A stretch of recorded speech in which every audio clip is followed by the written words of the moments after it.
Hello friends, मैं सुधीर स्वागत करता हूं आप सभी का आपके अपने चैनल स्कोर मैक्स पे। और आज हम डिस्कस करेंगे IBO 6 की यूनिट 16 फॉरेन ट्रेड फाइनेंसिंग। तो सबसे पहले हम बात करेंगे payment terms in international trade कि जो इंटरनेशनल लेवल पे पेमेंट करी जाती है उनमें जो पेमेंट यूज़ करी जाती है वो क्या होती है।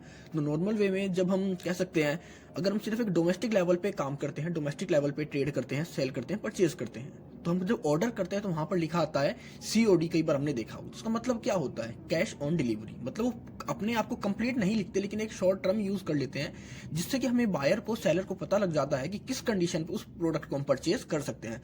मतलब उस प्रोडक्ट की जो हमें पेमेंट होगी वो हमें बाद में देनी होगी। या कई बार होता है कि आपको एडवांस पेमेंट वहां पर लिखा होता है AD या कुछ ऐसा, तो हमें पता होता है कि वहां पर जो पेमेंट होगी वो पहले देनी होगी। तो इसी से रिलेटेड कुछ हमारे इंटरनेशनल चैम्बर ऑफ कॉमर्स ने कुछ रूल्स रेगुलेशन पब्लिश करे हैं, जिन्हें कि हम इनकोटर्म्स के नाम से जानते हैं। इनके थ्रू में पता लगता है कि हमारे बायर की रिस्पॉन्सिबिलिटी कब तक है, हमारे सेलर की रिस्पॉन्सिबिलिटी कब तक है, और किस कंडीशन पे, किस पॉइंट ऑफ टाइम पे जाकर रिस्क हमारे बायर से सेलर को ट्रांसफर हो जाएगा। तो नॉर्मली जो इनको टर्म्स हैं ये फर्स्टली पब्लिश हुए थे 1935 में, उसके बाद 1953, उसके बाद 1967, उसके बाद 1980, फिर 1990 और उसके बाद 2000। तो ये टाइम टाइम पर इनको अपडेट किया गया, इनको पब्लिश किया गया। जैसे जैसे हमें लगा कि हाँ शायद हमें किसी अपडेट की नीड है, किसी मॉडिफिकेशन की ज़रूरत है, इनको साथ साथ अपडेट किया जाता है, चेंज कर दिया जाता है। अब हम बात करते हैं इनको टर्म्स के बारे में। इनको टर्म्स जैसा कि आप ऊपर देख रहे हैं, ये हमारा सेलर है और लास्ट पॉइंट हमारा बायर है। क्योंकि कोई प्रोडक्ट होता है तो सेलर के थ्रू से वो स्टार्ट होता है और आखिरी तक वो बायर तक हमारे जाता है। तो इसमें उन सारी कंडीशंस को बताया गया है, सारी पॉइंट ऑफ व्यू को बताया गया है कि किस टाइम पे किसका ऑब्लिगेशन होता है, किसका नहीं। तो ब्लू कलर जो आपको दिख रहा है ये दिखा रहा है हमारा सेलर ऑब्लिगेशन, मतलब यहाँ पर जो रिस्पॉन्सिबिलिटी होती है वो सेलर की है। हमारा जो ये आपको येलो डॉट दिख रहा है ये दिख रहा है ट्रांसफर ऑफ रिस्क, मतलब यहाँ पर रिस्क हमारा ट्रांसफर हो जाएगा सेलर टू बायर।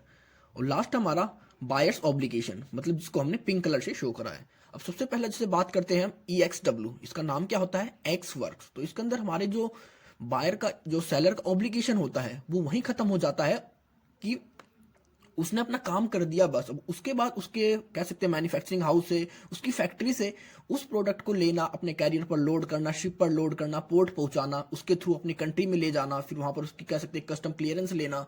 मतलब उसके बाद जितनी भी रिस्पॉन्सिबिलिटीज होती हैं वो सारी की सारी हमारी बायर की होती हैं। एक्स वर्क के अंदर क्या होता है, सेलर की रिस्पॉन्सिबिलिटी सिर्फ इतनी है कि वो प्रोडक्ट तैयार कर कर हमारे बायर को बता देता है कि वो एक एग्रीड प्लेस पर जो उनकी फिक्स हुई होती है वहां पर आकर उस प्रोडक्ट को ले सकता है। उसके बाद जो भी ऑब्लिगेशन है सारी की सारी हमारी बायर की होती है। यहाँ पर रिस्क ऑफ ट्रांसफर हो जाता है। रिस्क हमारा जो उसका सेलर का वो पोर्शन होता है, वो एरिया होता है जहां पर वो उस गुड्स को डिलीवर कर देता है हमारे बायर को। दूसरा है FCA, फ्री कैरियर। अब इसके अंदर हमारा जो कह सकते हैं बायर होता है वो कब उस रिस्पॉन्सिबिलिटी को लेता है, मतलब बायर कोई एक मोड ऑफ ट्रांसपोर्ट या मोड ऑफ कैरियर का सिलेक्शन कर लेता है अपने एग्रीमेंट के अंदर, और हमारे सेलर का काम होता है कि उस प्रोडक्ट को उस फिक्स जो उन्होंने डिसाइड किया था फर्स्ट कैरियर उस तक पहुंचाना। और जैसे ही उस कैरियर तक उस प्रोडक्ट को पहुंचा देगा उसके बाद वो रिस्क ट्रांसफर हो जाता है हमारे बायर को। और उसके बाद जो भी कोस्टिंग होती है, चाहे लोडिंग पोर्ट की कोस्टिंग हो, अनलोडिंग पोस्ट की कोस्टिंग हो, चाहे डेस्टिनेशन पोर्ट पे हो, कस्टम क्लियरेंस हो, या दूसरी कंट्री के अंदर जो उसका ट्रांसपोर्ट हुआ, या वेयर हाउस से लेकर बायर तक, वो सारी कोस्टिंग सब कुछ वो ऑब्लिगेशन बायर का होता है। इसी तरह आपका फ्री अलोंग साइड शिप, इसके अंदर हमारा जो बायर का ऑब्लिगेशन होता है वो होता है हमारा अलोंग साइड शिप, मतलब शिप के जब तक जो शिप जहां पर होता है उस एरिया तक उसका होता है ऑब्लिगेशन। जैसे ही वो वहां पहुंचता है जहां पर प्रोडक्ट को लोड किया जाता है उसके बाद वो सारा ऑब्लिगेशन ट्रांसफर हो जाता है हमारे बायर को, और यहीं से उसका जो प्रोडक्ट का रिस्क होता है, ट्रांसफर ऑफ रिस्क, वो भी ट्रांसफर हो जाता है। नेक्स्ट आपका फ्री ऑन बोर्ड FOB की बात करें, मतलब पोर्टिंग लोड, मतलब एक पोर्ट होता है जहां पर कि एक हमें कह सकते हैं एक जगह होती है जहां पर हमें पता लग चुका है कि शिप यहाँ पर वहीं पर शिप आते हैं, और उसी प्लेटफॉर्म का यूज कर हम वहां पर शिप के ऊपर अपने प्रोडक्ट को लोड करते हैं। तो यहाँ पर जो कह सकते हैं लोडिंग पोर्ट होता है उसके ऊपर हमारा रिस्क ट्रांसफर होता है और हमारा ऑब्लिगेशन भी चेंज हो जाता है। नेक्स्ट आपका कोस्ट एंड फ्राइट। अब इसके अंदर हमारा CFR की अगर बात करें तो इसके अंदर आपका जो कॉस्ट ऑफ फ्राइट होता है ये पे करता है हमारा सेलर का ऑब्लिगेशन होता है। लेकिन इसके बाद कह सकते हैं जो डेस्टिनेशन पोर्ट होता है, मतलब जो दूसरी कंट्री का वो पोर्ट, जो बायर की कंट्री का पोर्ट है, उस तक पहुंचने के बाद वो प्रोडक्ट की जो रिस्पॉन्सिबिलिटी होती है वो बायर्स का ऑब्लिगेशन बन जाता है। लेकिन इसके अंदर जो हमारा रिस्क होता है वो कब ट्रांसफर होता है, रिस्क ट्रांसफर होता है हमारा लोडिंग पोर्ट के ऊपर, मतलब जो हमारी कंट्री का पोर्ट है उसके ऊपर वहां तक हमने प्रोडक्ट को पहुंचा दिया, उसके बाद शिप पर लोड होने के बाद वो प्रोडक्ट की जो भी रिस्पॉन्सिबिलिटी होती है, जो रिस्क होता है, वो सब कुछ ट्रांसफर हो जाता है। नेक्स्ट है आपका CIF। CIF की बात करें, कॉस्ट इंश्योरेंस एंड फ्राइट। अब इसके अंदर जो इंश्योरेंस होता है वो मिनिमम सिक्योरिटी से रिलेटेड होता है जो हमारा सेलर करता है। अगर बायर चाहे तो कॉन्ट्रैक्ट के थ्रू उस इंश्योरेंस की वैल्यू को और बढ़ा भी सकता है। इसके अंदर भी सेम है, जो हमारा कह सकते हैं risk of transfer of risk होता है, वो लोडिंग पोर्ट पे ट्रांसफर हो जाता है सेलर टू बायर, और हमारा कह सकते हैं सेलर की जो रिस्पॉन्सिबिलिटी शुरू होती है वो होती है पोर्ट ऑफ डेस्टिनेशन, मतलब जो डेस्टिनेशन का पोर्ट है उस कंट्री का पोर्ट है जिस कंट्री में उस प्रोडक्ट को जाना है, वहां से हमारे बायर की ऑब्लिगेशन स्टार्ट हो जाती है। नेक्स्ट है CBT का मतलब कॉस्ट पेड टू। अब इसके अंदर जो हमारा कह सकते हैं जो रिस्पॉन्सिबिलिटी ट्रांसफर होती है, रिस्क मतलब जो रिस्क होता है वो फर्स्ट कैरियर के बाद ही रिस्क ट्रांसफर हो जाता है। मतलब जो हमारा बायर था उसने एक सिलेक्शन करा अपने कैरियर का, और उसने हमारे सेलर को बता दिया कि मैं इस तरह कैरियर का सिलेक्शन करा है और इन मोड्स ऑफ ट्रांसपोर्ट का यूज करके मैं अपने प्रोडक्ट को आपकी कंट्री से अपनी कंट्री में लेकर आऊंगा। तो वहां पर जो risk of transfer of risk होता है वो जैसे ही फर्स्ट कैरियर का यूज करेगा हमारा सेलर, अपने प्रोडक्ट को फर्स्ट कैरियर पर लोड करेगा, उसके बाद जो उसका कह सकते हैं रिस्क ऑफ ट्रांसफर होता है वो ट्रांसफर हो जाता है हमारे बायर को। लेकिन उसका जो ऑब्लिगेशन है, मतलब जो भी रिस्पॉन्सिबिलिटी है, जो उसके टाइटलमेंट अभी प्रोडक्ट का है, वो अभी भी हमारे सेलर के पास होता है। वो कब ट्रांसफर होता है? जब वो प्रोडक्ट हमारे कह सकते हैं फाइनल डेस्टिनेशन पर पहुंचता है, मतलब प्लेस ऑफ डेस्टिनेशन पर बायर की। उसके बाद हमारे जो बायर का होता है वो ऑब्लिगेशन स्टार्ट होता है वहां से। नेक्स्ट है आपका CIP का मतलब है insurance and carrier paid to. अब इसके अंदर हमारा जो इंश्योरेंस और कैरियर होता है, मतलब कह सकते हैं जो भी हमारा इंश्योरेंस है या हमारा जो ट्रांसपोर्ट की कॉस्ट होती है वो कौन पे करता है? पे करता है हमारा बायर इसके अंदर, क्योंकि इसके ऊपर वाला था CBT, उसके अंदर भी जो भी कॉस्टिंग होती है पूरी वो हमारा बायर ही पे करता है, बट बस वो कह सकते हैं उस पर प्रोडक्ट को लोड करने का काम हमारा सेलर कर देता है। अब CIP के अंदर भी हमारा risk of transfer of risk जो होता है वो फर्स्ट कैरियर के बाद ट्रांसफर हो जाता है हमारा सेलर टू बायर। और यहाँ पर जो हमारा कैरियर है या इंश्योरेंस का जो चार्ज होता है वो कौन पे करता है? हमारा बायर पे करता है। लेकिन यहाँ पर बायर की जो ऑब्लिगेशंस होती है वो होती है प्लेस ऑफ डेस्टिनेशन के बाद, मतलब उस डेस्टिनेशन तक पहुंचाने का सारा काम हमारे सेलर का होता है, उसके बदले में उसे जो भी चार्ज होता है वो मिल जाता है बायर की तरफ से। नेक्स्ट है DPU, delivered at place unloaded. अब डिलीवर्ड एट प्लेस अनलोडेड का मतलब वो है कि ऐसी जगह पर उस प्रोडक्ट को पहुंचाना होता है जहां पर कि वो एक तरह फाइनल डेस्टिनेशन होती है जहां पर उस प्रोडक्ट को उतारा जाए। मतलब एक कह सकते हैं जो हमारा बायर का वेयर हाउस होता है उस पॉइंट की हम बात करते हैं, या कह सकते हैं फाइनल ट्रांसपोर्ट के बाद उस प्रोडक्ट को किस तरह वेयर हाउस में पहुंचाया जाए उस पॉइंट को हम बात करते हैं हमारा जो होता है प्लेस अनलोडेड। तो वहां पर जब हम अपने प्रोडक्ट को अपने ट्रांसपोर्ट से उतारकर, कैरियर से उतारकर और उसके कह सकते हैं वेयर हाउस के लिए ट्रांसफर करते हैं, तो उस पॉइंट पर जो बीच का पॉइंट होता है ट्रांसफर करने से पहले और कैरियर से उतारने के बाद, उस पॉइंट पर हमारा जो रिस्क होता है वो ट्रांसफर हो जाता है, और यहीं से हमारे बायर्स की ऑब्लिगेशन स्टार्ट हो जाती है कि किस तरह वो उस प्रोडक्ट को अपनी वेयर हाउस में स्टैब्लिश करे, लेके जाए, या किस तरह अरेंजमेंट करता है मोड ऑफ ट्रांसपोर्ट का। इसके अंदर आपकी जो भी ड्यूटीज होती हैं वो सारी ड्यूटीज हमारा सेलर पे करता है। नेक्स्ट आपका DAP, डिलीवर्ड एट प्लेस। अब डिलीवर्ड एट प्लेस का मतलब है कि अब इसके अंदर हमारी जो भी सेलर्स की रिस्पॉन्सिबिलिटी होती है कि बायर के एग्जैक्ट मतलब जो डेस्टिनेशन होता है उस डेस्टिनेशन तक पहुंचाना उस प्रोडक्ट को, और तब तक रिस्क ऑफ ट्रांसफर नहीं होता, ट्रांसफर ऑफ रिस्क नहीं होता जब तक कि वो प्रोडक्ट हमारे बायर्स की डेस्टिनेशन पर पहुंच ना जाए, मतलब एग्जैक्ट जो डेस्टिनेशन होती है बायर की। लास्ट आपका डिलीवर ड्यूटी पेड। अब इसके अंदर हमारी जो भी ड्यूटीज होती हैं वो हमारा कह सकते हैं सेलर पे करता है, और ये प्रोडक्ट को तब रिस्क ट्रांसफर ऑफ रिस्क इसका तब ट्रांसफर होता है जब वो प्रोडक्ट हमारा बायर की डेस्टिनेशन पर पहुंच जाता है। तो ये कुछ इनको टर्म्स थे जिनका मैंने आपको डायग्राम के थ्रू बताने की कोशिश करी है।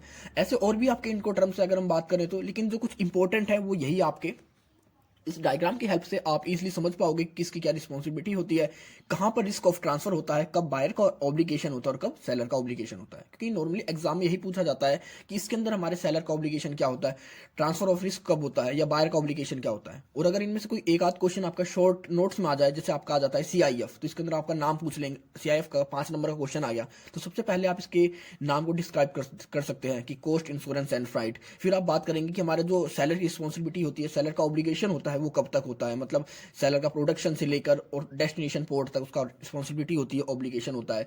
फिर हमारा जो हम ट्रांसफर रिस्क की बात करें इसके अंदर, तो हमारा जो लोडिंग पोर्ट होता है उसके अंदर risk of transfer of risk हो जाता है, सेलर टू बायर, फिर हमारा क्या बायर का ऑब्लिगेशन होता है, इन सभी चीज़ों को आप एक्सप्लेन कर सकते हैं। Payment in international trade, you should note here that EXW, CPT, CIP, NDF and DDU and DDP। तो ये मतलब ये कुछ ऐसी टर्म्स है, कुछ ऐसे इनको टर्म्स है जिनका नॉर्मली यूज किया जाता है एनी मोड ऑफ ट्रांसपोर्ट, मतलब आप किसी भी मोड ऑफ ट्रांसपोर्ट का यूज करो, आप इन सभी को यूज कर सकते हैं। लेकिन जब हम बात करते हैं FAS, FOB, CFR, CIF, DES, DEQ are used in sea and inland waterways, क्योंकि जैसे आपका फ्री ऑन बोर्ड, तो फ्री ऑन बोर्ड क्या होगा, जब आप शिपिंग का यूज करोगे तभी तो आप बोर्ड से फ्री हो सकते हैं। तो मतलब ये कुछ ऐसे हैं जैसे कोस्ट इंश्योरेंस फ्राइट, मतलब मैक्सिमम इसका यूज कहाँ किया जाता है, आपके मरीन इंश्योरेंस के अंदर। तो मैक्सिमम ये कुछ ऐसी टर्म्स है, कुछ ऐसे इनको टर्म्स है जिनका मैक्सिमम यूज किया जाता है सी और इनलैंड वाटरवेज के अंदर। अब बात करते हैं पेमेंट इन एडवांस। अब पेमेंट इन एडवांस आप सभी को पता है कि एडवांस होता क्या है, कि हम डिलीवर ना करें, प्रोडक्ट को भेजें ना, शिपमेंट ना करें, लेकिन उससे पहले ही हमें उसकी पेमेंट मिल जाए। तो ये क्या होता है, तुम्हारे एक्सपोर्टर के लिए सिक्योर मीडियम होता है अपने ट्रांजेक्शन से रिलेटेड। हो सकता है हमने प्रोडक्ट को एक्सपोर्ट कर दिया और दूसरी कंट्री का इंपोर्टर उसे अब लेने से मना कर दे या रिजेक्ट कर दे या कुछ भी हमारी पेमेंट को देने से मना कर दे, तो उसमें हमारे एक्सपोर्टर का एकदम रिस्क रहता है अपनी पेमेंट का। लेकिन जब हम पेमेंट इन एडवांस का यूज करते हैं तो इसके अंदर हमारा जो एक्सपोर्टर होता है वो सिक्योर हो जाता है कहीं ना कहीं अपने आप में, कि हाँ उसे उसकी पेमेंट मिल चुकी है। दूसरा होता है ओपन अकाउंट। अब ओपन अकाउंट की बात करें, this is simple means of settlement in which the buyers pass the exporter after the exporter has ship the goods और परफॉर्मेंस द एग्रीड सर्विसेज। तो इसके अंदर हमारा एक्सपोर्टर होता है कि वो अपने गुड्स को शिप करेगा, अपनी जो उसकी रिस्पॉन्सिबिलिटी होती है, जो उसकी सर्विस होती है उसकी पूरी करेगा, और उसके बाद हमारा जो बायर होगा उसको पेमेंट करेगा। मतलब जो हमारा सेलर है, जैसे इसने गुड्स को दूसरी कंट्री में शिप करा, उसे वो कह सकते हैं हमारे जो बायर है उसको रिसीविंग भेजेगा, उसकी जो इनवॉइस होगा, बिल ऑफ लेडिंग होगा या शिपिंग बिल होगा वो भेज देगा। उसके बाद हमारा जो बायर होगा हमारे सेलर को उसकी पेमेंट कर देगा। तो ये होता है ओपन अकाउंट। मतलब जैसे ही हमारा सेलर्स प्रोडक्ट की डिलीवरी करेगा, शिप करेगा हमारे बायर को, उसके बाद बायर उसकी पेमेंट हमारे कर देगा सेलर को। तो ये होता है ओपन अकाउंट। तो इसमें हमारे पास दो तरह के पेमेंट मीडियम का यूज कर लेते हैं। एक तो होता है कि पेमेंट इन एडवांस, जिसमें कि हमारी जो पेमेंट होती है कॉन्ट्रैक्ट होने के साथ ही हमें उसकी पेमेंट मिल जाती है डिलीवरी से पहले। और दूसरा होता है ओपन अकाउंट। ओपन अकाउंट के अंदर हम बात करते हैं कि जैसे ही हम शिपमेंट करेंगे अपने प्रोडक्ट की, हमारा जो एक्सपोर्टर है अपनी शिपमेंट कंप्लीट करेगा, उसके बाद ही उसका जो बायर होगा, इंपोर्टर होगा, उसको उसकी पेमेंट कर देगा।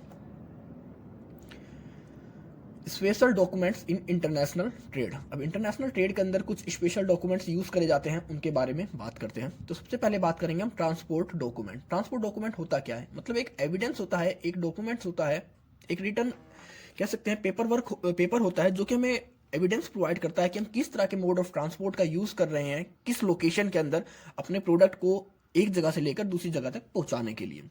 These are defined as document indicating loading on board or dispatch or taking charge. They cover transport by sea, air and parcel post. तो इसके अंदर हम ट्रांसपोर्ट के अंदर हम अपने प्रोडक्ट को कह सकते हैं सी के थ्रू भी ट्रांसपोर्ट करते हैं, एयर के थ्रू भी ट्रांसपोर्ट करते हैं, रोड के थ्रू ट्रांसपोर्ट भी करते हैं, और कई बार हम पार्सल पोस्ट का भी यूज करते हैं। अब शिपिंग बिल। शिपिंग बिल होता क्या है, this is used by custom authorities by which permission is given to export in 3 forms.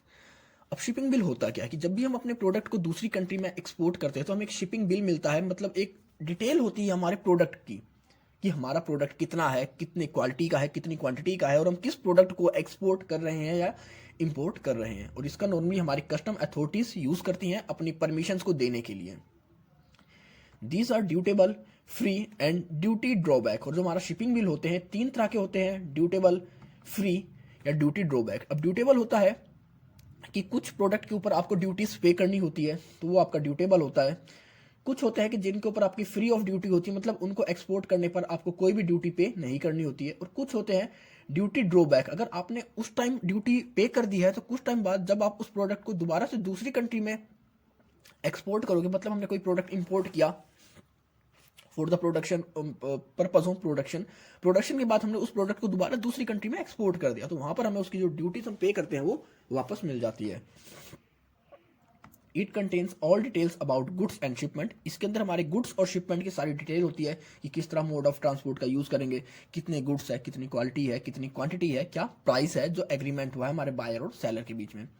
Mat receipt from captain of the ship and certificate of measurement और also transport documents. अब आपके जो कह सकते हैं मैट रिसिप्ट जो हमारा captain देता है शिप का कि हमारा प्रोडक्ट उसके ऊपर पहुंच चुका है या नहीं पहुंच चुका, क्या क्वालिटी है क्या क्वांटिटी है हमारे प्रोडक्ट की, हमारे प्रोडक्ट क्लियर थे, साफ सुथरे थे, ठीक थे, या फिर जो कह सकते हैं जो मेजरमेंट रिसिप्ट होती है, सर्टिफिकेट होता है, उसको भी हम ट्रांसपोर्ट डॉक्यूमेंट के अंदर इंक्लूड करते हैं। A bill of lading. A bill of lading is a formal receipt given by the ship owner or their authorized agent starting to that the goods mentioned therein quantity, quality, description, etc. are shipped to specific destination. Mentioned in the document on a specific date and vessels are delivered to the person mentioned there in the his order after payment of all dues of the shipping company.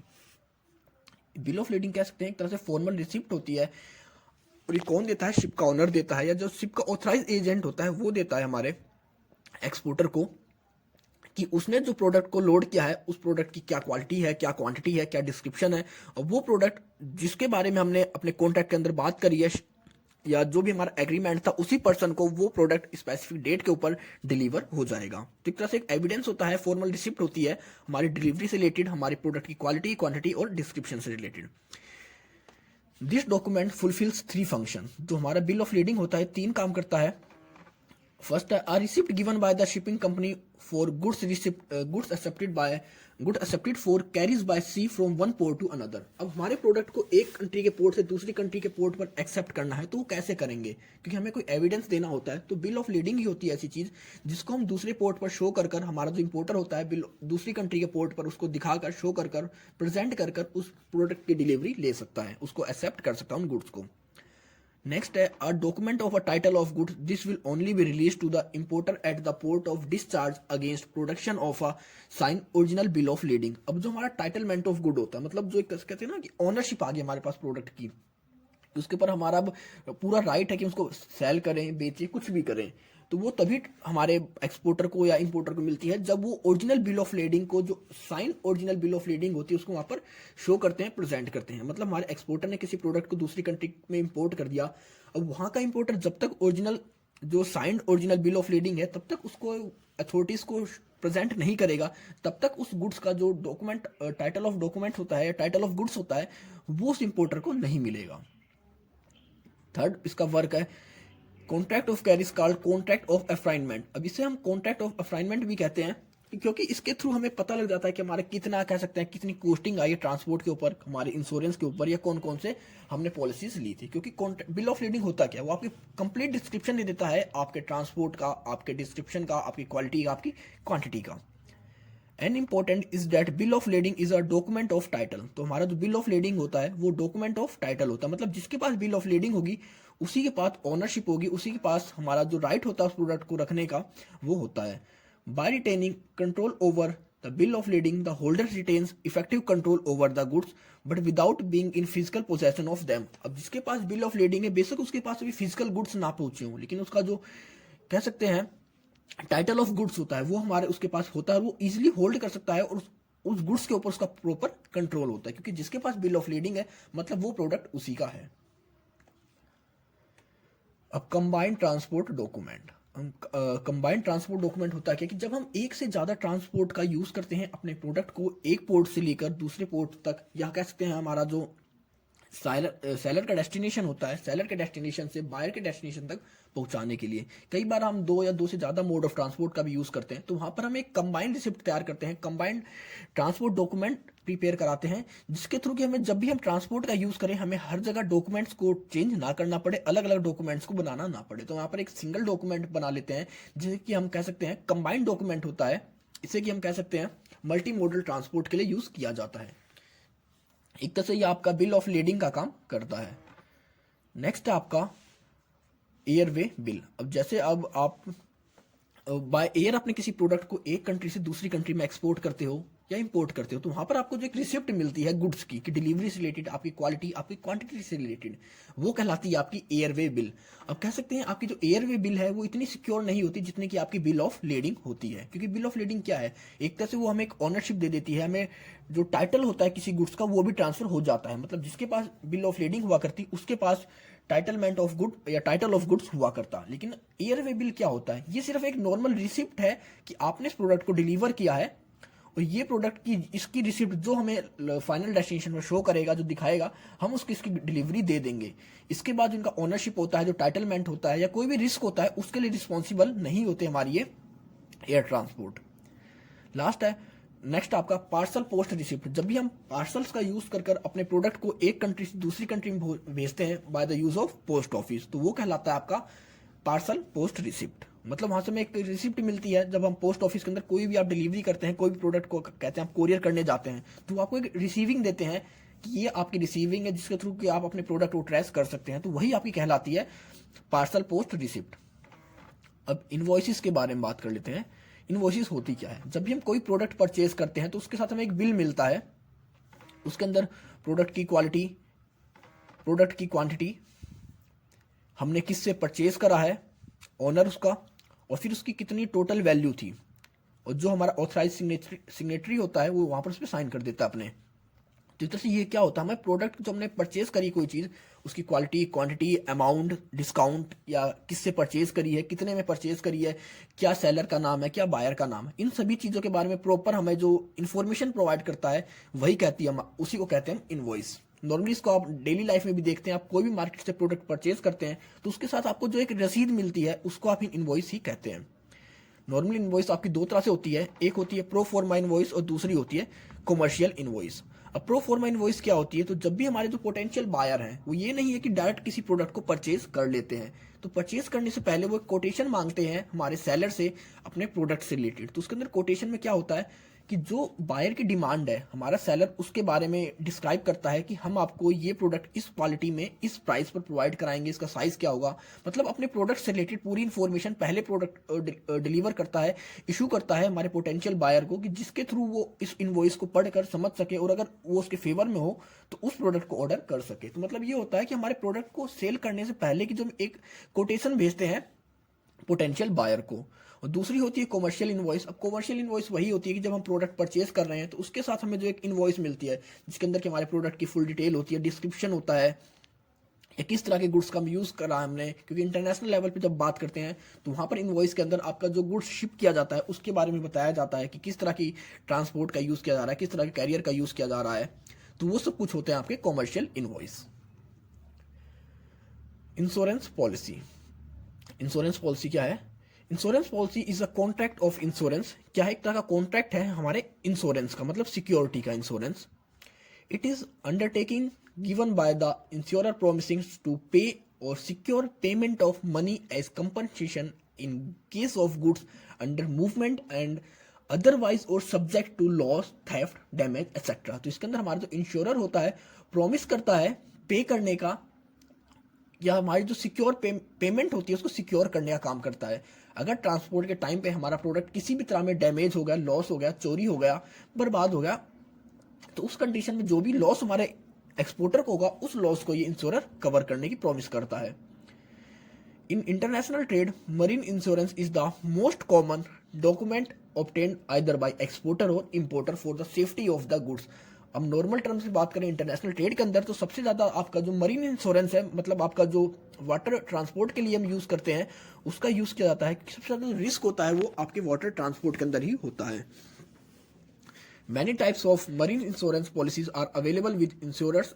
Example open floating, valued, time and voyage policies. Fire policies is also included in marine policy. अब आपकी जो fire policy होती है वो भी इसी के अंदर इंक्लूड होती है मरीन पॉलिसी के अंदर। हो सकता है आपने शिपमेंट करी, आप कह सकते हैं वाटर ट्रांसपोर्ट का यूज कर रहे हैं और आपके शिप में एकदम से आग लग जाए, या आपका शिप या आपका जो प्रोडक्ट है वो डैमेज हो जाए, तो उस कंडीशन में उस रिस्क को, उस लॉस को भी कवर करती है हमारी marine policy.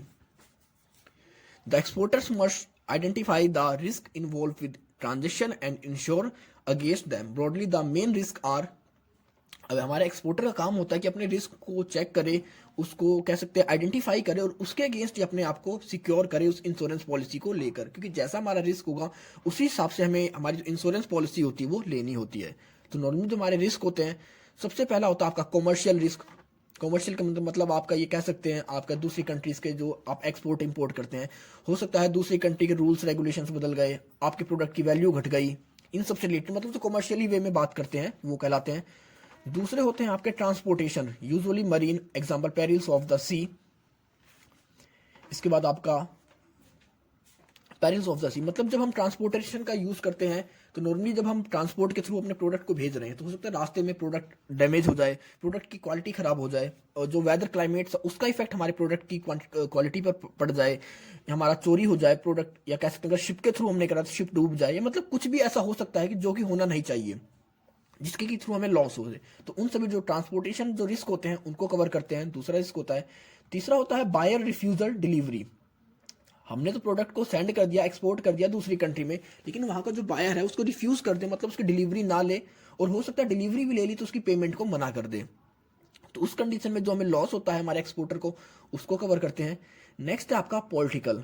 Political for example an overnight cout in the country the government restrictions imposed on foreign exchange transfer. अब हो सकता है हमने किसी दूसरी कंट्री के अंदर प्रोडक्ट तो एक्सपोर्ट कर दिए, लेकिन रातों रात वहां की गवर्नमेंट ने क्या किया, फॉरेन एक्सचेंज के ऊपर टोटली रेस्ट्रिक्शंस लगा दी कि उस कंट्री से कोई भी इंटरनेशनल लेवल की ट्रांजेक्शन नहीं हो सकती। तो उस कंडीशन में क्या होगा, हमारी जो पेमेंट है वो तो अटक जाएगी कि हमारा प्रोडक्ट डिलीवर हो चुका है, लेकिन हमारी जो पेमेंट है उसके ऊपर रेस्ट्रिक्शन लग चुके हैं। नेक्स्ट है आपका इंटरेस्ट फ्लक्चुएशंस, मतलब जो इंटरेस्ट रेट आपका फ्लक्चुएशंस होता है, या फिर आपका जो एक्सचेंज रेट होता है हमारे एक्सपोर्टर की कंट्री का और इंपोर्टर की कंट्री का। तो इन सभी में जो भी फ्लक्चुएशंस होता है, जो भी रिस्क होता है, उन सभी रिस्क को कवर करते हैं इंश्योरेंस पॉलिसी के through. Marine risk that may be cover include. अब मरीन रिस्क के अंदर हम किस किस तरह के रिस्क को इंक्लूड करते हैं। तो सबसे पहला होता है आपका पेरिल्स ऑफ सी, मतलब समुद्र के बीच में जो भी रिस्क होते हैं, चाहे वो आपका सी वाटर की वजह से कोई रिस्क आ जाए, स्टॉर्म की वजह से कोई रिस्क आ जाए, कॉलिजन की वजह से कोई रिस्क आ जाए, या हमारा प्रोडक्ट डैमेज हो जाए, एक्सीडेंटल लॉस हो जाए, तो उस तरह के सभी रिस्क को कवर करता है। दूसरा होता है फायर, मतलब जो हमारी जो फायर होती लग जाती है कई बार कि ऐसी कंडीशन हो जाती है, ऐसी क्लाइमेट कंडीशन हो जाती है वहां पर कि हमारे प्रोडक्ट में आग लग जाती है, हमारी शिप जल जाती है। लेकिन अब ये ऐसा कंडीशन होना चाहिए कि जब हम उसको नेचुरली अपने आप को लगे, ये नहीं कि हम अपने प्रोडक्ट को खुद जला दें और कह दें कि हमें इसका लॉस चाहिए। तो वो जो होता है नेचुरल डिजास्टर की वजह से होना चाहिए, अपने आप नहीं लगानी होनी चाहिए। और लास्ट होता है कई बार हमारा जो मास्टर होता है शिप का, वो कुछ प्रोडक्ट को फेंकना पड़ जाता है उसे, क्योंकि कई बार हमारा जो शिप का जो वेट होता है वो ज़्यादा हो जाता है नेचुरल क्लैमिटीज़ की वजह से, नेचुरल कंडीशंस की वजह से। तो उस कंडीशन में हमारे शिप ओनर्स को उस शिप का वेट कम करने के लिए कुछ प्रोडक्ट को पानी में फेंकना होता है, पानी में फेंकना पड़ जाता है, जिसके थ्रू कम से कम उस कुछ प्रोडक्ट को फेंक कर पानी में ओवरऑल शिप को तो सिक्योर कर लेगा। तो इन सभी रिस्क को कवर करता है हमारा इंश्योरेंस पॉलिसी। अब सर्टिफिकेट ऑफ ओरिजिन। अब सर्टिफिकेट ऑफ ओरिजिन होता क्या है, evidence of origin of goods, हमारे गुड्स के ओरिजिन का एक एविडेंस होता है कि कहां पर उस गुड्स को बनाया गया है। Often required by the custom exchange control authorities of the importing country. और इसके साथ ही जो इंपोर्टिंग कंट्री होती है उसके कस्टम और एक्सचेंज कंट्रोल अथॉरिटीज को भी इसकी नीड होती है। It can be obtain from chamber of commerce. Chamber of commerce के थ्रू इसको इशू किया जाता है, मतलब वहां से हम इसको ले सकते हैं, कहां से, चैम्बर ऑफ कॉमर्स से। एक्सपोर्ट प्रमोशन काउंसिल और ऑथराइज ट्रेड एसोसिएशंस, मतलब एक्सपोर्ट प्रमोशन काउंसिल से भी ले सकते हैं और ऑथराइज ट्रेड एसोसिएशन से। अब बात करते हैं कस्टम और एक्सचेंज कंट्रोल अथॉरिटीज को इसकी नीड क्यों होती है। क्योंकि जब भी हम किसी दूसरी कंट्री से प्रोडक्ट को इंपोर्ट करते हैं तो उसके ऊपर हम कस्टम ड्यूटीज लगाते हैं, या कुछ ना कुछ टैक्स लगाया जाता है। तो टैक्स किस हिसाब से लगता है, कंट्रीज के हिसाब से। हो सकता है हमने किसी एक कंट्री पर कम टैक्स लगाया हो, या उसके साथ हमारे रिलेशन ऐसे उसके साथ हमारा एग्रीमेंट हो कि हम उसके किसी भी प्रोडक्ट के ऊपर टैक्स नहीं लगा रहे, लेकिन हो सकता है वहीं किसी दूसरी कंट्री के साथ कोई उसका ऐसा प्रोडक्ट हो जिसके ऊपर हमने हैवी टैक्स लगा रखा हो। तो कह सकते हैं जो सर्टिफिकेट ओरिजिन होता है इसके थ्रू हमारी कस्टम अथॉरिटीज को हेल्प मिलती है कि किस प्रोडक्ट के ऊपर कितना चार्ज पे करना है या किस पे कितना टैक्स लगाना है। उस प्रोडक्ट के बारे में पता चलता है कि उस प्रोडक्ट का एक्चुअली में जो ओरिजिन हुआ है वो किस कंट्री से हुआ है। कई बार हम किसी कंट्रीज को बैन कर देते हैं उसके इंपोर्ट को, तो जब तक हमारे प्रोडक्ट के ऊपर उस प्रोडक्ट का कह सकते हैं सर्टिफिकेट ऑफ ओरिजिन हमें नहीं मिलेगा, तब तक हमें पता ही नहीं लगेगा कि इस प्रोडक्ट का ओरिजिन कहाँ हुआ है। कई बार कुछ होता है ना कि कुछ ऐसे प्रोडक्ट डैमेज होते हैं हमारे, या कह सकते हैं ह्यूमन हेल्थ के लिए अच्छे नहीं होते, तो हम उस कंट्री के किसी स्पेसिफिक प्रोडक्ट को बैन कर देते हैं। तो उसको पहचानेंगे कैसे, सिर्फ सर्टिफिकेट ऑफ ओरिजिन की वजह से पहचानेंगे कि ये प्रोडक्ट उस कंट्री का है। नेक्स्ट आपका bills of exchange. Bills of exchange is not is itself a shipping document but is important in the sense that is legal document upon which में methods of bank financing are based. एक तरह से bank से जो finance मिलता है उसके लिए भी यूज किया जाता है, एक तरह से लीगल डॉक्यूमेंट होता है बिल्स ऑफ एक्सचेंज। इसके अंदर हमारा जो बायर होता है प्रोडक्ट को डिलीवरी लेकर एक रिसीव कह सकते हैं डॉक्यूमेंट पर साइन कर एग्रीमेंट के थ्रू उसको हमारे बायर को दे देता है कि स्पेसिफिक डेट के ऊपर वो उसकी जो डिलीवरी है या उसकी जो पेमेंट होती है प्रोडक्ट की, उस पेमेंट को एक स्पेसिफिक डेट के ऊपर हमारे बायर को सेलर को कर देगा। तो इस रिसीविंग के थ्रू या कह सकते हैं जो भी कॉन्ट्रैक्ट बनता है, तो कॉन्ट्रैक्ट के अंदर ही हमारा जो बायर होता है वो एग्रीमेंट के अंदर साइन करता है बिल ऑफ एक्सचेंज को कि हाँ वो एक स्पेसिफिक डेट के ऊपर इस अमाउंट को हमारे सेलर को पे करेगा। तो उसी डॉक्यूमेंट का यूज कर जो हमारा एक्सपोर्टर होता है बैंक से लोन ले सकता है। कैसे ये कह सकते हैं, ये हमारा एक लीगल डॉक्यूमेंट होता है। बिल ऑफ एक्सचेंज और ड्रॉन इज नॉर्मली अटैच और सेट ऑफ शिपिंग बिल्स या shipping documents. It is a demand for payment signed by the exporter, the drawer, addressed to the importers or his bank, the drawee। अब इसका normally use कब किया जाता है, इसका normally use किया जाता है बैंक से लोन लेने के लिए, या जब भी हमारी पेमेंट का एक एविडेंस होता है। और इसके साथ ही आपके जो भी अदर शिपिंग डॉक्यूमेंट्स होते हैं वो भी इंक्लूड होते हैं, क्योंकि जब तक आप शिपिंग बिल्स मतलब आप डिटेल नहीं दोगे कि आपने क्या प्रोडक्ट दूसरी कंट्री में एक्सपोर्ट करा है, इंपोर्ट करा है, तब तक कैसे एविडेंस पता लगेगा कि आपने जो बिल ऑफ एक्सचेंज दिया है ये सही है, ओरिजिनल है, लीगल है या नहीं है। Thus, a bill of exchange has following importance characteristics। अब बिल ऑफ एक्सचेंज की कैरेक्टरिस्टिक्स की बात कर लेते हैं। सबसे पहली बात, ये राइटिंग इंस्ट्रूमेंट होता है, मतलब रिटर्न फॉर्म में होता है। दूसरा, unconditional order by the maker. हमारा जो ड्रॉवर होता है, जो मेकर होता है, उसके थ्रू अनकंडीशनल ऑर्डर के ऊपर से साइन किया जाता है। ये नहीं क्योंकि टर्म एंड कंडीशंस होती है कि अगर आपने इस चीज को फॉलो किया तभी मैं आपको पेमेंट करूंगा, इन सभी चीजों से related. Next, direction given to a specific person, drawee. And next आपका made payment to a certain person or his order or bearer. और इसके अंदर जो हमारे पहले पता लग जाता है बिल ऑफ एक्सचेंज के अंदर कि हमें किसको पेमेंट करनी है, किस स्पेसिफिक पर्सन को पेमेंट करनी है और किस ऑर्डर की पेमेंट करनी है। और ये हमें डिस्क्राइब करता है, डायरेक्शन देता है स्पेसिफिक पर्सन के बारे में कि हमारा जो ड्रॉवर है या ड्रॉई है कौन है। अब ट्रेड फाइनेंस की बात करते हैं तो जब भी हम एक्सपोर्ट या इंपोर्ट करते हैं तो हमें वहां पर फाइनेंस की नीड होती है, फंड्स की नीड होती है अपनी नीड्स को पूरी करने में। Trade finance involve a wide range of financial engineering tools such as factoring, forfaiting, counter trade, joint ventures, various form of private and official credit insurance। In a straightforward trade deal, funds can be provided to the buyers of goods or services to the suppliers so that the latter is able to grant the former credit in the forms of extended payment periods। They are respectively buyers and seller credits। तो जब हम international level बात करते हैं तो वहां पर ये नहीं है कि हमें तुरंत हमारे प्रोडक्ट की डिलीवरी मिल जाती है शिपिंग के बाद ही, उसमें डिलीवरी में टाइम लगता है, उसका हफ्ते 10 दिन या महीने का भी टाइम लग जाए। तो उसके लिए हमारे सेलर और बायर को यहाँ पर फाइनेंस की नीड होती है। तो नॉर्मली जो फाइनेंस होता है दो तरीके से होता है finance.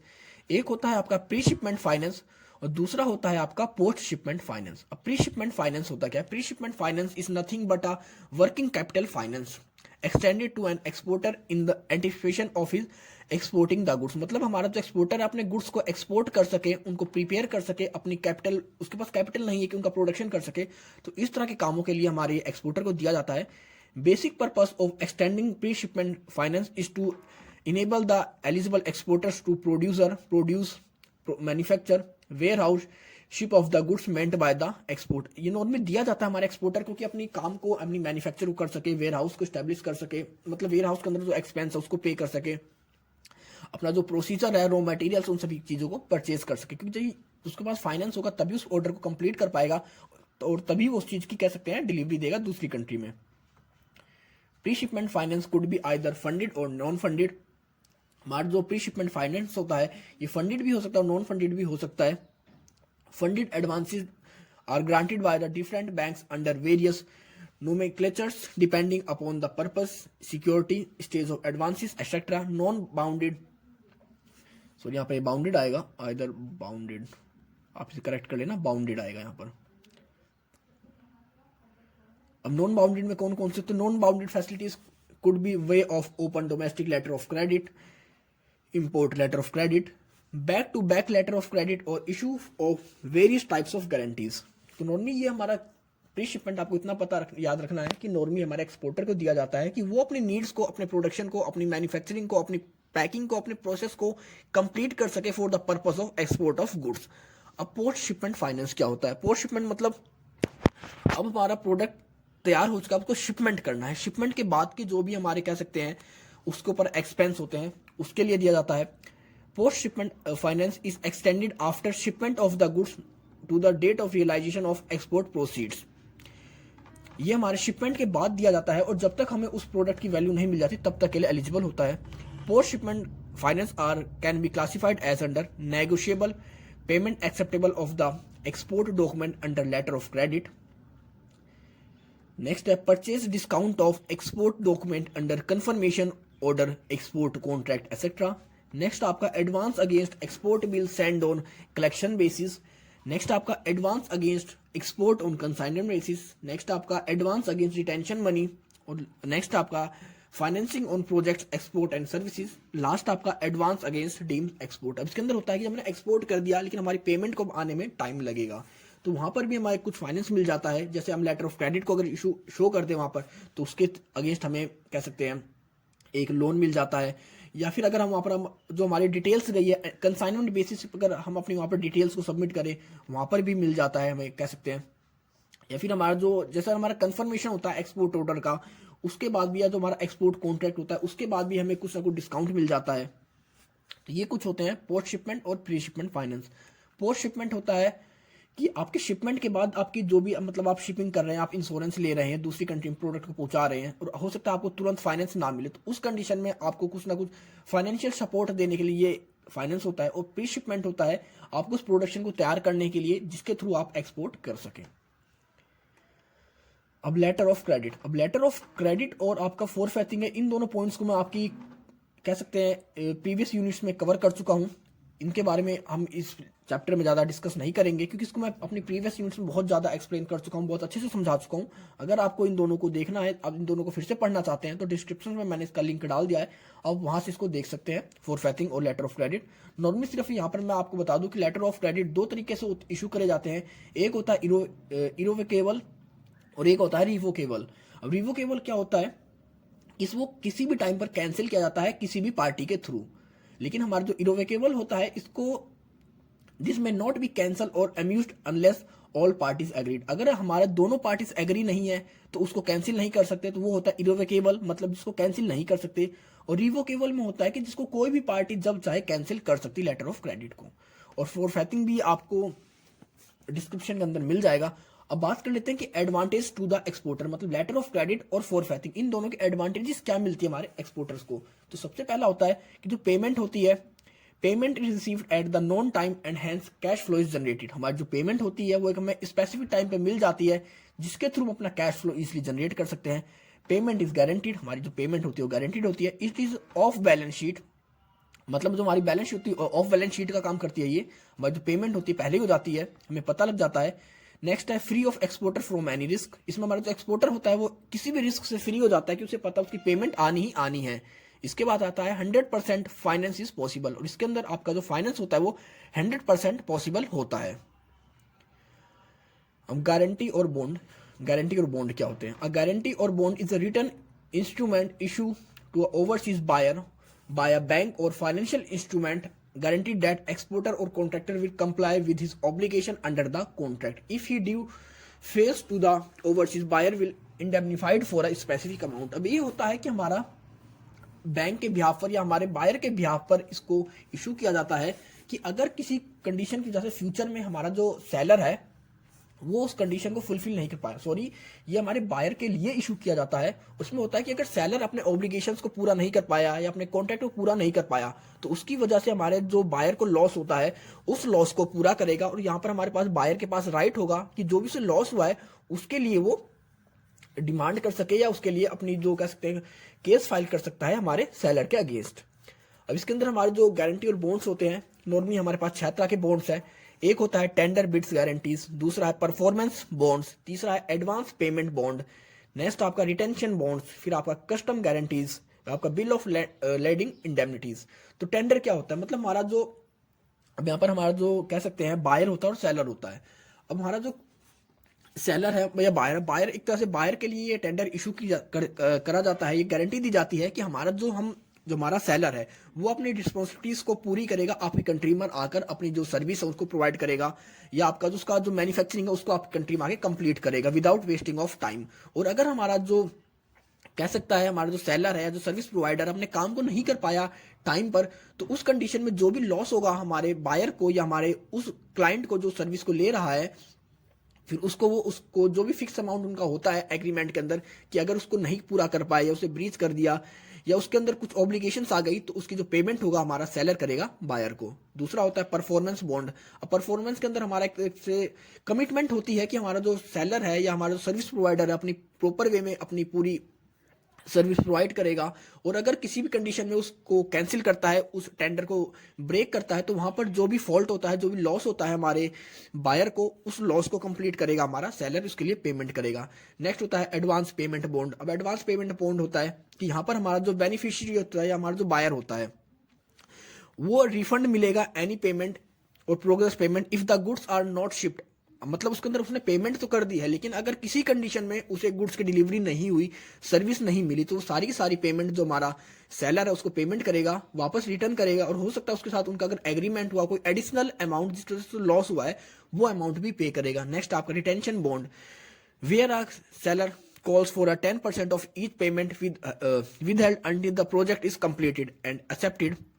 Guarantee may be issued which enables the contractor to receive the full amount while assuring the buyer that the issuing bank will refund the retention percentage if any. Retention होता है कि हमारा जो यहाँ पर जो बायर होता है वो कुछ ना कुछ अमाउंट पे कर देता है हमारे सेलर के पास, हमारा जो सर्विस मतलब जो सर्विस को ले रहा है, क्योंकि इंटरनेशनल लेवल पे इतने बड़े प्रोजेक्ट होते हैं तो वहां पर किसी भी बायर के ऊपर, सर्विस प्रोवाइडर के ऊपर एकदम से हम कह सकते हैं ट्रस्ट नहीं करते। उन्हें कुछ ना कुछ एज अ सिक्योरिटी मनी वहां पर डिपॉजिट करनी होती है, और जैसे जैसे उनका प्रोजेक्ट कंप्लीट होगा, उनका कंस्ट्रक्शन कंप्लीट होगा, उनकी सर्विस पूरी हो जाएगी, वो अमाउंट उन्हें धीरे धीरे उनके बैंक से अपने आप मिल जाएगा। नेक्स्ट आपका custom guarantees, bill of lading इंडेमनिटीज।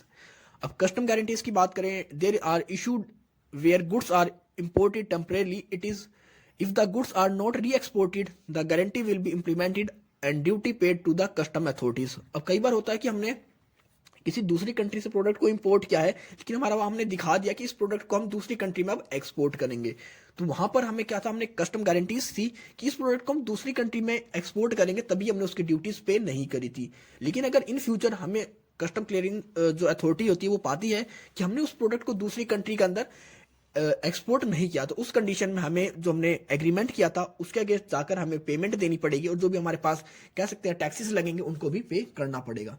Last होता है बिल ऑफ लेडिंग इंडेमनिटीज। अब बिल ऑफ लेडिंग इंडेमनिटीज होता है कि जब हम एक तरह से हमारा टाइटलमेंट ऑफ गुड्स का लेटर होता है जिसके अंदर हमारी जिसके पास ये होता है उसके पास राइट होता है कि हमारे गुड्स को कह सकते हैं पूरा होल्ड कर सकता है, और अगर when the bill of lading are received and delivery of the shipment company the indemnity is cancelled it on the strength of the indemnity the shipping company delivers to the wrong party the issue bank must be goods and loss। अब कई बार होता है कि हमारी shipping company के through वो जो delivery है वो गलत लोगों तो पहुंच गई है, गलत पर्सन तक पहुंच गई है, तो वहां पर जो हमारी इशू बैंक होगी मेड गुड एंड लॉस।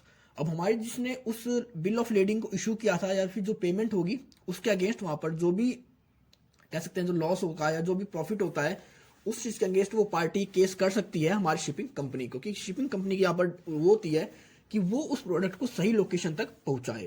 तो ये होते हैं यहाँ पे गारंटीज और bonds.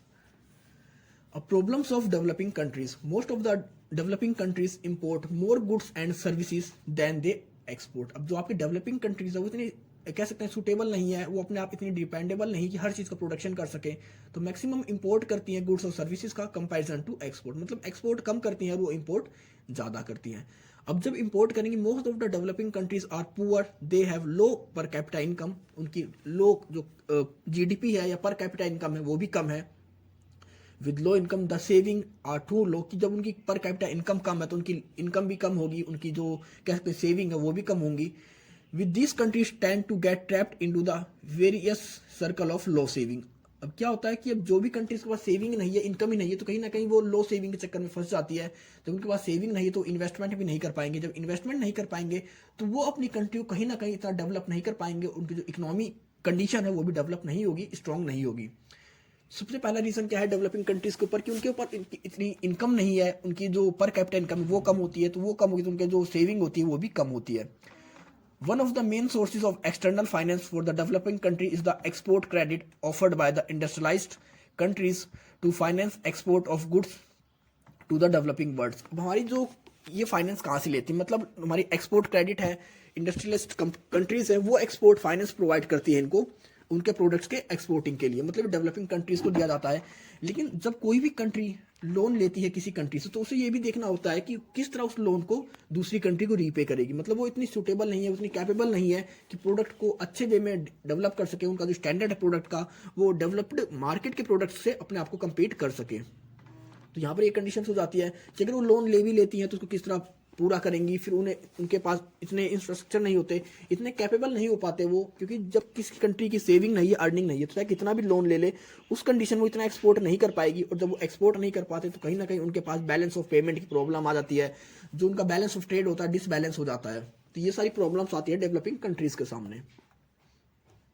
Government sources of export financing and credit insurance, तो ये हमारे पास कुछ कह सकते हैं गवर्नमेंट सोर्सेज हैं। जैसे आपका डायरेक्ट फाइनेंसिंग है, हम किसी भी बैंक से जाकर अगर हम कोई फाइनेंस ले लेते हैं, लोन लेते हैं या फाइनेंशियल इंस्टीट्यूट्स के थ्रू, तो वो होता है हमारा डायरेक्ट फाइनेंसिंग। गारंटी मतलब जैसे भी हमने बात करी पीछे गारंटी और लोन्स की या बॉन्ड्स की, तो वो हमारे गारंटी के अंदर आ जाती है। फिर अलग अलग कुछ ऑर्गेनाइजेशन है, सोर्सेज है जो अलग अलग कंट्री ने अपने लिए ओपन कर रखे। जैसे यूनाइटेड किंगडम का है export credit guarantee department, ECGD, मतलब ये हमारा यूके का है। वहाँ के एक्सपोर्टर्स और इम्पोर्टर्स को ये फैसिलिटी प्रोवाइड करी जाती है, एक तरह से क्रेडिट दिया जाता है। फिर फ्रांस के अंदर बात करें तो फ्रांस के अंदर है आपकी COFACE, Compagnie Francaise de Assurance pour de Commerce Exterieur. इसी तरह आपकी जर्मनी की है हार्म्स, इटली की है SACE, जापान की है JEXIM, मतलब Japan export import bank. South Korea की है KEXI मतलब कोरिया एक्सपोर्ट इंपोर्ट बैंक। तो ये सारे आपकी गवर्नमेंट सोर्सेज है जहाँ के थ्रू जिनसे हमें क्रेडिट मिल जाता है एक्सपोर्ट और इंपोर्ट के लिए। अब काउंटर ट्रेड क्या होता है? Counter trade means reciprocal or compensatory trade between the countries facing balance of payment problem. It means take a forms of counter, purchase, barter, offset, buy back and transfer technology. अब इसको इस तरह समझ सकते हैं, मेरे पास कोई ए प्रोडक्ट है, दूसरी कंट्री के पास बी प्रोडक्ट है, लेकिन हमारे पास इंटरनेशनल एक्सचेंज नहीं है, फॉरेन करेंसी नहीं है, तो मैं अपना ये प्रोडक्ट दूसरी कंट्री को दूंगा और दूसरी कंट्री से वो प्रोडक्ट मैं अपनी कंट्री में ले आऊँ। तो ये होगा हमारा काउंटर ट्रेड। मतलब मैं उसको एक प्रोडक्ट सेल कर रहा हूँ, उसको दे रहा हूँ, और उसी प्रोडक्ट की वैल्यू के बराबर वो दूसरा प्रोडक्ट मेरे को ट्रांसफर कर देगा, रेसिप्रोकल कर देगा। 3 main activities of counter trade. A mean of financing, मतलब फाइनेंस के लिए जहां पर हमारा फाइनेंस का यूज करते हैं उसके लिए भी यूज किया जाता है काउंटर ट्रेड का। मतलब यहाँ पर हमारे पास फाइनेंस ना हो फिर भी हम एज अ फाइनेंस यूज कर लेते हैं काउंटर ट्रेड को।